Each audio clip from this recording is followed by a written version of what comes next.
Em nome do Pai, do Filho e do Espírito Santo. Amém. Santo anjo do Senhor, meu zeloso guardador, se a ti me confiou a piedade divina, sempre me rege, me guarda, me governa, me ilumina. Amém. Amado ouvinte do programa Oração da Manhã, estamos dentro da Semana Nacional da Família. O tema de hoje nos leva ao coração da vida familiar. O matrimônio cristão, que é um sacramento, ou seja, um sinal visível da graça de Deus, um caminho de santificação, de unidade e fidelidade entre o homem e a mulher, segundo o desígnio divino. Na origem de tudo, como lemos no Gênesis, Deus criou o homem e a mulher para se tornarem uma só carne. Gênesis 2:24. O matrimônio, portanto, não é invenção cultural ou convenção social, e muito menos é uma invenção da igreja, dos bispos, do Papa. Ele nasce do próprio coração de Deus, por isso ele é de direito divino. Assim, Cristo posteriormente o elevou à dignidade de sacramento, um sinal eficaz da presença dele e do seu amor pela igreja.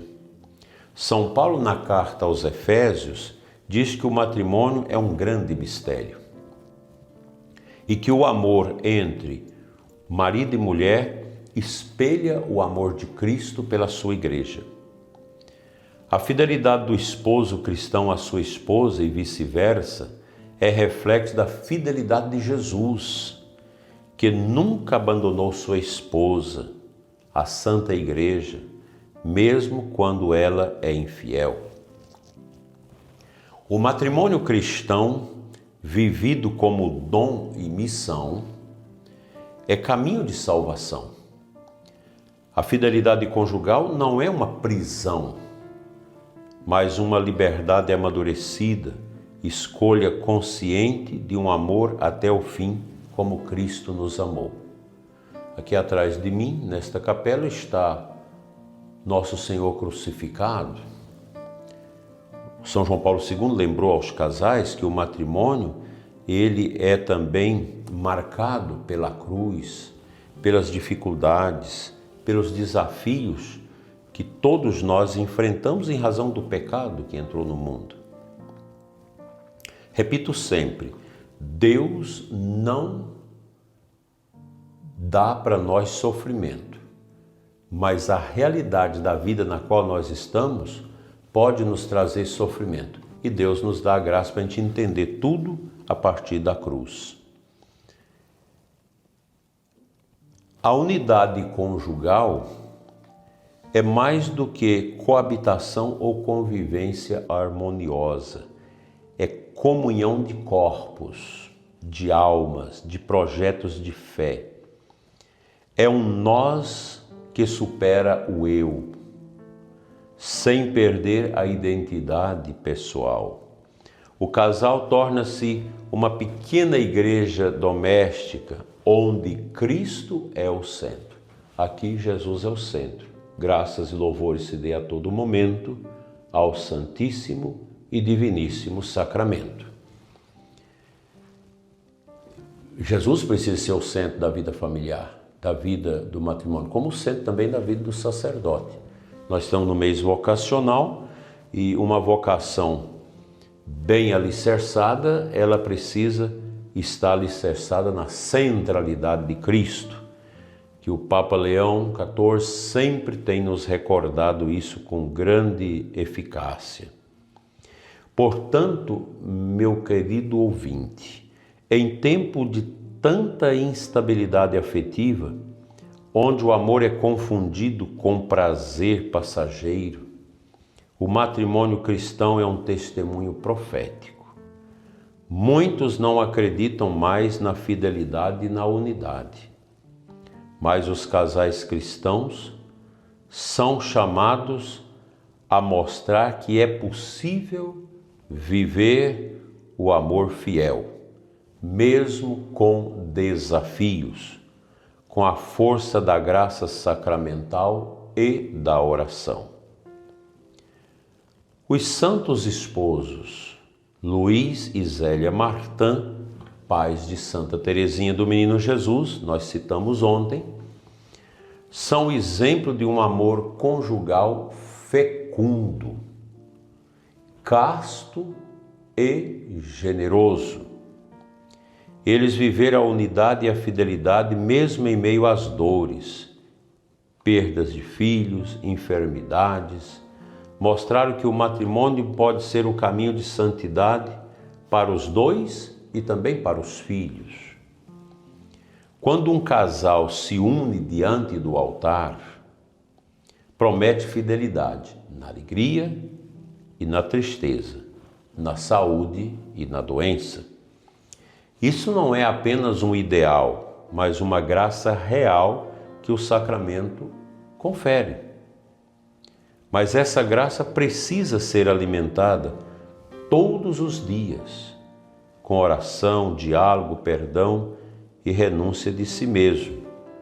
Aí você pode observar o jeito das famílias de hoje em relação a este ensino. É muita dor, é muito difícil para tantos casais sobreviverem porque não tem oração, não alimenta o diálogo, não alimenta o perdão nem a renúncia. Eu quero viver minha vida, eu tenho direito de viver a vida, de gozar da vida, de aproveitar a vida. A gente escuta muito isso. Quando essa pestilência do paganismo, desse ativismo de moda entra na família, nós não temos muita coisa a esperar, a não ser o desastre da família. Daí, meu prezado e amado ouvinte, a família deve ser um lugar onde há muitas renúncias, onde às vezes você precisa calar diante dos ímpetos que vêm no coração, pois nós somos chamados ao senhorio das palavras que calamos, para não sermos escravos das palavras que falamos, às vezes sem necessidade ou sem prudência, sem discernimento. A fidelidade não é apenas ausência de traição. Pelos que estão começando e pelos que já caminham há anos, nós precisamos entender isso. Pelos que estão firmes e pelos que passam por crises também, para que redescubra no sacramento do matrimônio a força para viverem unidos e fiéis até o céu. Essa é a nossa meta, alcançar o céu, alcançar a salvação, a luz eterna que Deus tem reservada para todos nós, para os casais, para as famílias. Não deixe de participar da Semana da Família, na sua paróquia onde está sendo realizada. Se informe, tome parte, porque nós precisamos também testemunhar para o mundo que a família é um grande dom de Deus. A gente precisa ter essa consciência. E a Semana da Família, que é esse movimento já criado há bastante tempo aqui no Brasil pela Pastoral Familiar, em unidade com a Conferência dos Bispos, ela é muito importante para, no meio dessa confusão do mundo, a gente gritar: a família é o caminho da paz para a segurança nos nossos lares. Amém.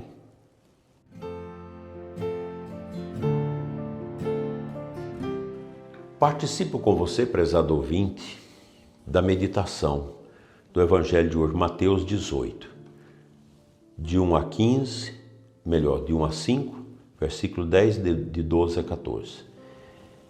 Esse Evangelho nos apresenta 3 imagens tocantes: a criança, o anjo e a ovelha perdida.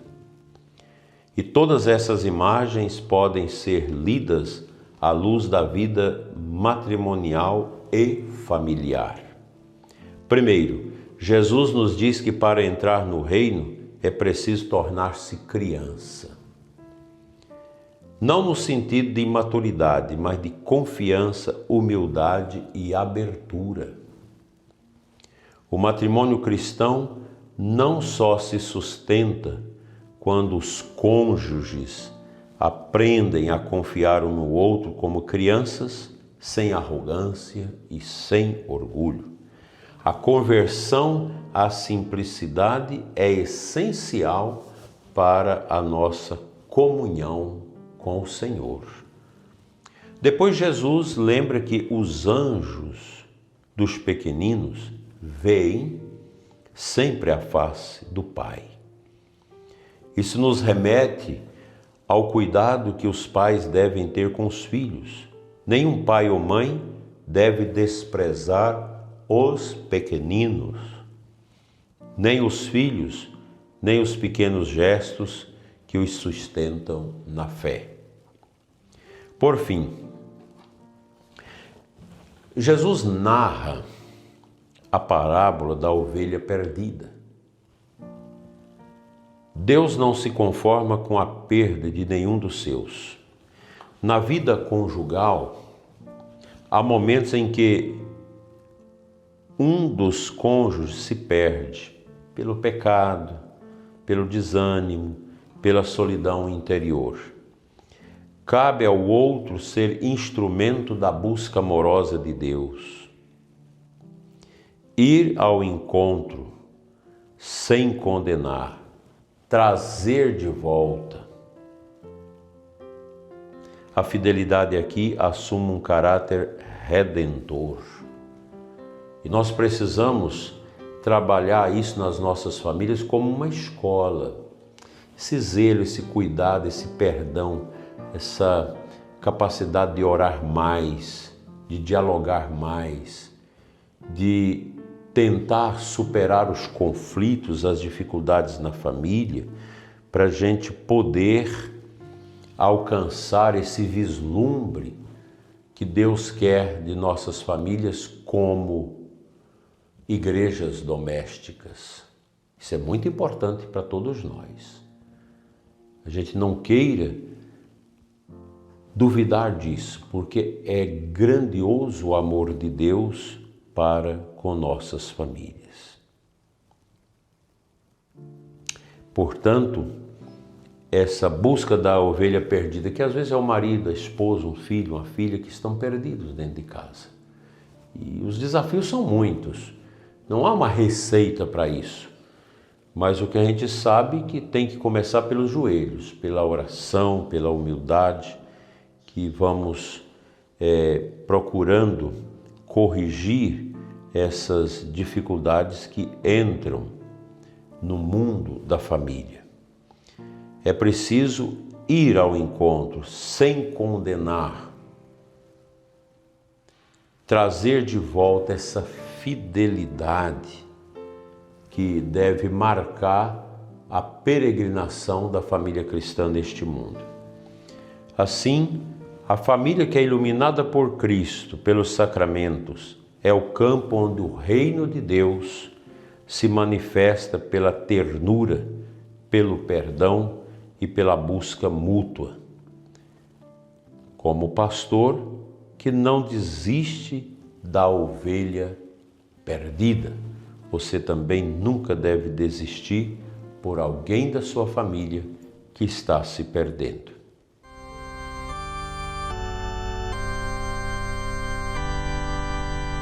Enviai, Senhor, operários para a messe, pois a messe é grande e os operários são poucos. Ó Jesus, Mestre Divino, que santificaste as bodas de Caná, abençoai todos os casais cristãos, dai-lhes a graça da fidelidade e da unidade, sustentai os que sofrem e renovai o amor dos corações feridos. Fazei do matrimônio, Senhor, um caminho de santidade, onde o esposo e a esposa se doem mutuamente e geram filhos para o céu. Amém. Nossa gratidão a todos os padres que estão trabalhando a Semana da Família, que sejamos realmente arautos desse grande despertar para a família doméstica, a família com Deus. Logo mais às 15 horas, celebrarei a missa no santuário de Nossa Senhora da Abadia de Muquem, no interior de Goiás. O Senhor esteja convosco, Ele está no meio de nós. Pela intercessão da bem-aventurada Virgem Maria e dos santos anjos, abençoe-vos Deus Todo-Poderoso, Pai, Filho e Espírito Santo. Amém. Abençoada terça-feira para você e os seus. Fique em paz.